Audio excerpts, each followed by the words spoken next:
আসসালামু আলাইকুম সম্মানিত দর্শক শ্রোতা ভাই ও বন্ধুগণ, আপনারা কি চান আপনার পুকুরে শীতকালীন দেশি ট্যাংরা মাছের পোনা চাষ করবেন? তাহলে এই ভিডিওটি আপনাদের জন্য। তো চাষি ভাইরা, বর্তমান সময় দেখা যাচ্ছে শীতকালে চাষ করা হয় প্রচুর পরিমাণ দেশি ট্যাংরা মাছ। কেননা শীতকালীন দেশি ট্যাংরা মাছ চাষে ভালো ফলাফল আসে এবং ভালো গ্রোথ আসে।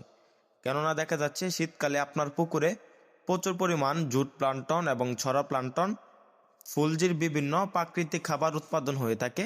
পুকুরে সার ব্যবহার করার ফলে এই খাবারগুলো খেয়ে মাছগুলা দ্রুত বাড়ে। শীতকালীন দেখা যাচ্ছে দেশি ট্যাংরা মাছগুলোকে দৈনিক একবেলা ফিট খাবার দিলেই হবে। তো চাষি ভাইরা, শীতকালীন দেশি যে ট্যাংরা মাছগুলো রয়েছে প্রতি শতাংশে আপনারা চাষ করবেন 800 থেকে 1000 পিস। কেননা দেশি ট্যাংরা মাটির নিচের লেয়ারের মাছ, এগুলা অতি ঘনত্বে চাষ করা যায়। এগুলা সাথী মাছ হিসাবেও চাষ করতে পারবেন, যেমন থাইপাঙ্গাস এবং মনোসেক্স তেলাপিয়া মাছের সাথে।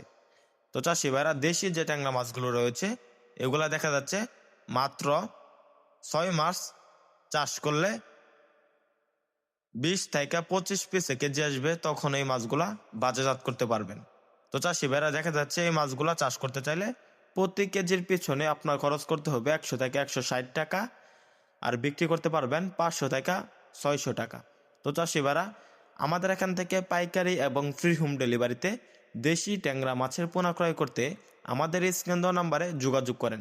আমরা সারা বাংলাদেশে পাইকারি এবং ফ্রি হোম ডেলিভারিতে দেশি ট্যাংরা মাছের পোনা বিক্রি করে থাকি, বা আমাদের হ্যাচারি থেকেও সরাসরি এসে সংগ্রহ করতে পারবেন। তো চাষি ভাইরা, ট্যাংরা মাছ ছাড়াও আমাদের এখানে বিভিন্ন মাছের পোনা পেয়ে যাবেন। তাহলে আর দেরি কিসে, স্ক্রিনে দেওয়া নাম্বারে যোগাযোগ করে এখনই অর্ডার করুন বিভিন্ন মাছের পোনা।